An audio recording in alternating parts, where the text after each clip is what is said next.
میں میاں چنو سے اسلام آباد جا رہا تھا، ذوالقرنین حیدر صاحب کا ڈرامہ تھا مری کے اندر۔ میری ماں نے مجھے کہا جمعے والے دن چلے جانا۔ میں نے کہا امی جان جمعے والے دن ڈرامہ شروع ہونا ہے، اور 8 گھنٹے کا سفر ہوتا تھا سر میاں چنو سے لاہور، 8 گھنٹے کا۔ جمعے والے دن کہاں چلے جانا؟ ڈرامے پہ۔ ڈرامے پہ، ٹھیک ہے۔ ڈرامہ مری میں تھا سر، ذوالقرنین حیدر صاحب کا۔ میں بدھ کو وینسڈے والے دن نا جی وہاں سے چلا، میں پہنچا راولپنڈی سے جب میں مری پہنچا نا جی، تو وہاں ڈاکٹر یونس بٹ صاحب اور ذوالقرنین حیدر صاحب سیڑھیوں میں کھڑے تھے آرٹس کونسل کی۔ انہوں نے مجھے کہا کہ ہمارے ساتھ آؤ، وہ مجھے ایکسچینج میں لے کے گئے، ٹیلی فون ایکسچینج میں۔ انہوں نے کہا کہ آپ گھر فون کرو، آپ کے گھر میں کوئی پرابلم ہے۔ وہ فون جب میں نے کیا تو مجھے پتہ چلا کہ میری والدہ کا انتقال ہو گیا۔ میری ماں مجھے روک رہی تھی، میری ماں کو ڈیفینیٹ پتہ تھا کہ وہ اس دنیا میں نہیں رہے گی۔ میں نے وہ جو سفر کیا نا سر، مری سے لے کر راولپنڈی سے لاہور، اور لاہور سے میاں چنو، وہ اتنا تکلیف دہ سفر تھا سر میری زندگی کا۔ اور وہ انتظار کر کر کے میری والدہ کو لے کے قبرستان چلے گئے تھے۔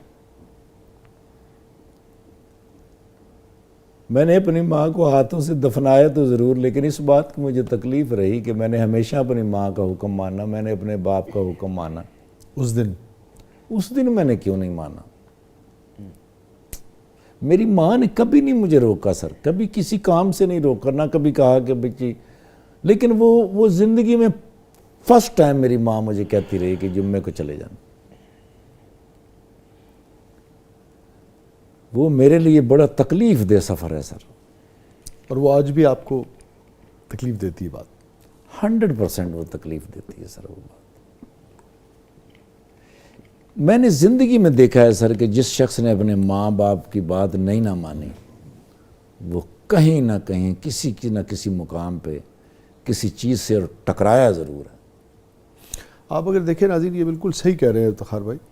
اب دنیا جہان کی نعمتیں بھی آپ کے پاس آ جائیں، مگر جسے ہم کہتے ہیں کچھ ریڈ لائنز ہوتی ہیں، اس طرح سے والدین کی اطاعت کے حوالے سے بھی بعض اوقات اب ساری زندگی ہم کرتے رہتے ہیں، مگر کوئی ایک چیز ایسی ہوتی ہے کسی وجہ سے اگر نہیں ہو پائی، بعض اوقات وہی چیز ساری زندگی کا آپ کی بوجھ بن جاتی ہے، اس کا نہ ہونا جو ہے۔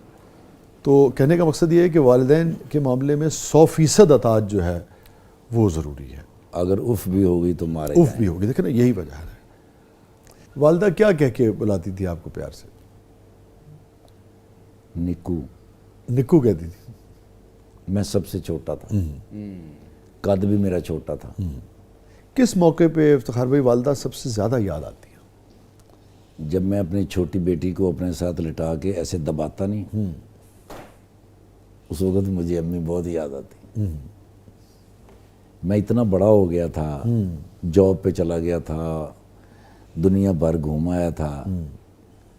وہ میری ماں جب اکثر رات کو جاتا تھا نا سر، تو جیسے میں جاتا نا جی، تو میں اپنی امی کے ایسے پاؤں کو ہاتھ لگاتا تو امی مجھے بس کہتی میرے ساتھ لیٹ جا۔ واہ! میں جب امی کے ساتھ لیٹتا نا تو میری ماں جو سیدھا بازو تھی نا وہ میرے نیچے سے ایسے نکالتی تھی، اور ایسے دونوں ہاتھوں سے جو مجھے ایسے جپھی ڈال کے اپنے ساتھ بھینچتی تھی نا جی، پوری طاقت کے ساتھ۔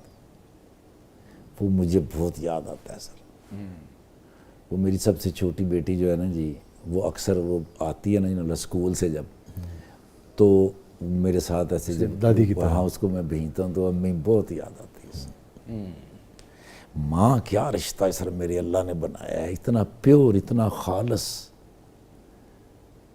ماں کے سینے سے آپ لگ جاؤ نا سر، آپ ساری دنیا کے دکھ بھول جاؤ۔ بے شک۔ اور کسی کی ماں اگر یہ کہہ دے کہ میرے بچے سمجھو یہ ہو گیا، سر 100% ہو جاتا ہے۔ درست فرمایا، 100% ہو۔ بالکل درست فرمایا۔ یہ بتائیے کہ کوئی ایسی بات زندگی میں، بعض اوقات لوگ چلے جاتے ہیں، بعض اوقات جھجک ہوتی ہے، ہم کسی سے کچھ کہنا چاہتے ہیں نہیں کہہ پاتے، کچھ بھی کہنا چاہیں تو آپ ہیں اور کیمرہ ہے۔ میری جو بہن تھی نا جی 3 نمبر پہ، اس کا انتقال ہو گیا ہے۔ میری اس بہن نے میرے ماں باپ کی بڑی خدمت کی ہے سر۔ کیا نام تھا بہن کا آپ کی؟ شاہین اختر. شاہین. میری اس بہن نے اتنی خدمت کی ہے میرے ماں باپ کی سر. 7 بہن بھائی ہیں ہم, سب اپنی اپنی جگہ پہ شادیاں ہو کے چلی گئیں. وہ میری بہن جو تھی نا وہ مسجد میں رہتی تھی, عالمہ تھی ماشاء اللہ. مسجد میں ہی گھر تھا ان کا اور مسجد میں پڑھاتی تھی. تو وہ ہمیشہ میری والدہ کو خاص طور پہ مسجد میں لے جاتی تھی, بڑی خدمت کرتی تھی. پھر وہاں سے پڑھا کے سامنے قریب ہی گھر تھا ہمارا, پھر وہ آتی پھر میرے والد صاحب کی خدمت کرتی تھی. میری اس بہن نے میرے ماں باپ کی اتنی خدمت کی ہے سر, ہم ساتوں مل کے بھی جو ہے نا جی اس کا شکریہ نہیں ادا کر سکتے. کیا بات. آج میری وہ بہن اس دنیا میں نہیں ہے, میں اپنی اس بہن کا شکریہ ادا کرتا ہوں کہ اس نے میرے ماں باپ کو سنبھال کے رکھا. اس کا اجر تو میرے اللہ نے ہی اس کو دینا ہے, اور وہ قبر کے اندر جنت کے باغوں میں سے ایک باغ میں ہوگی. واہ واہ. مگر زندگی میں موقع نہیں ملا کہ آپ نہیں, ان سے میں کہہ نہیں سکیں. کہہ سکا سر ان سے, میں کبھی بھی نہیں کہہ سکا سر ان سے, کیونکہ انسان کبھی سوچ بھی نہیں سکتا کہ اس سے فلاں بندہ اتنی جلدی بچھڑ سکتا ہے. ابھی تھوڑے دن پہلے محمود بٹ صاحب جی ہمارے پائنیئر علیم ڈار فاؤنڈیشن کے, سر مجھے انہوں نے میسج کیا ہے کہ علیم ڈار صاحب جو ہیں میرے آنے سے اکیلے ہو گئے ہیں, آپ فوراً جانا ان کے پاس. وہ میسج میں نے سنا ہے, اور میں چونکہ اسپین سے آیا تھا, بہت تھکا ہوا تھا سر, میں سو گیا. میں رات کو میں نے کال بھی نہیں دیکھی علیم ڈار صاحب کی, مجھے کال آئی تھی, میں نے وہ نہیں میں لے سکا. میں نے صبح اٹھ کے فوراً جب کال کی تو انہوں نے مجھے کہا محمود بٹ صاحب کا انتقال ہو گیا ہے. اللہ. صرف میری جان نہیں نکلی سر, اور اس سے میرے دل میں ایک ڈر بھی بیٹھ گیا ہے کہ کہیں یہ مت سوچتے رہنا کہ کل تم ہو. ہاں ایسے ہی. مجھے آپ کی بات سے یاد آ گیا کہ آدمی تیرا اعتبار کہاں, آدمی تیرا اعتبار کہاں, ہاں ابھی تھا ابھی نہیں ہے. بالکل ایسی انسان کی. بالکل ایسی محمود بٹ صاحب. نجف کیا ہے پروگرام کے اس مرحلے میں؟ جی اب ہمارا سیگمنٹ ہے زبردست گوگلی. سوچ کے بول بول دیا. زبردست گوگلی. وہ بات جو ہے نا میرے دل پہ نقش ہو گئی. اچھا افتخار بھائی گوگلی کے لیے تیار ہیں آپ؟ اچھا یہ ہم نے قادر صاحب کی یاد میں اس کا نام رکھا ہے اس سیگمنٹ کا. وہ میرے بیسٹ فرینڈ تھے. کیا آدمی تھے, کیا آدمی تھے. ہیرو. جی یہ آپ کے سارے دوست ہیں, ساتھی ہیں, پاکستان میں اور دنیا میں انہوں نے بڑا نام پیدا کیا ہے. سردار کمال صاحب, مستانہ صاحب, ناصر چنیوٹی صاحب اور اکرم اداس صاحب. یہ بتائیے کہ آپ ڈریسنگ روم میں گئے ہیں اور ایک کوٹ جو ہے وہ ٹنگا ہوا ہے. اس کوٹ کی جیب میں ایسا کیا ہے کہ آپ کو فوراً پتہ لگ جائے گا کہ یہ سردار کمال صاحب کا کوٹ ہے یا مستانہ صاحب کا ہے یا ناصر چنیوٹی صاحب کا یا اکرم کا؟ سردار کمال صاحب کے کوٹ میں ڈیفینٹ سر اسکرپٹ ہوگا. اچھا واہ. کسی کا بھی ہو سکتا ہے. اور جس جیب کے اندر اسکرپٹ ہے نا جی, اسی کے اندر چابی ہوگی. اچھا ٹھیک. سر چابی کہاں کی ہوگی؟ گاڑی کی. اچھا گاڑی کی. ہاں جی, وہ ہوگا بھی یوں کر کے کوٹ. مستانہ صاحب. مستانہ صاحب اس دنیا میں نہیں رہے سر.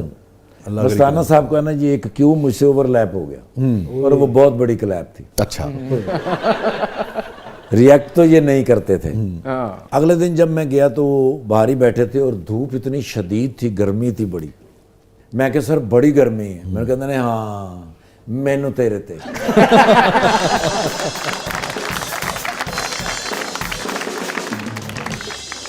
لیکن کیا ان کی جیب میں ہوگا, کیا عادات تھی ان کی؟ ان کی جیب میں میرا خیال ہے ان کی جیب میں نا کھانسی کا سیرپ تو ضرور ہوتا. اچھا. ہاں اکثر ان کے گلے میں خراب رہتا تھا, تھوڑا سا گلے کا کھانسی کا سیرپ تو ضرور. مجھے اس سے پتہ چل جائے گا کہ یہ مستانہ صاحب کا کوٹ ہے.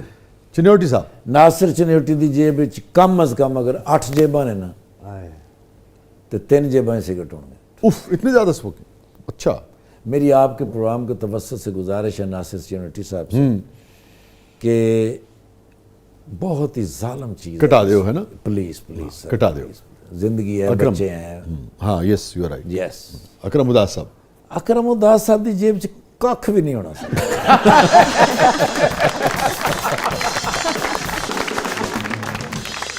افتخار بھائی تھینک یو سو مچ, آپ تشریف لائے. آپ سے مل کے ہمیشہ بہت اچھا لگتا ہے. اسی طرح پورے پاکستان کو، پوری دنیا کو، جہاں جہاں آپ کے چاہنے والے ہیں، اردو بولنے والے ہیں، پنجابی بولنے اور سمجھنے والے ہیں، ان کو خوش کرتے رہیں.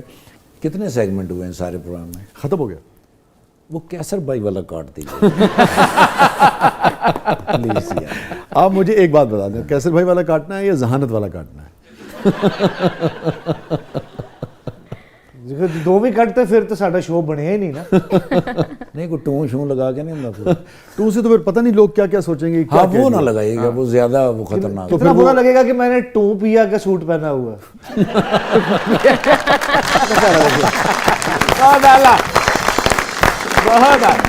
تھینک یو سو مچ افتخار ٹھاکر صاحب، آپ تشریف لائے. ناظرین یہ تھا آج کا زبردست، اور 2 اشعار پر پروگرام کا اختتام کرتے ہیں. جو اہل دشت کو ویرانیاں ملی ہوئی ہیں، یہ سوشل میڈیا چیزوں نے کتنا ہمیں مصروف کر دیا نا. جو اہل دشت کو ویرانیاں ملی ہوئی ہیں، نصیب والے ہیں آسانیاں ملی ہوئی. کیا کہنے. جو اہل دشت کو ویرانیاں ملی ہوئی ہیں، نصیب والے ہیں آسانیاں ملی ہوئی ہیں. میں میر و غالب و اقبال کے قبیلے سے ہوں. واہ. میں میر و غالب و اقبال کے قبیلے سے ہوں. مجھے تو ورثے میں حیرانیاں ملی ہوئی. کیا بات. اجازت دیجیے، اللہ حافظ. واہ.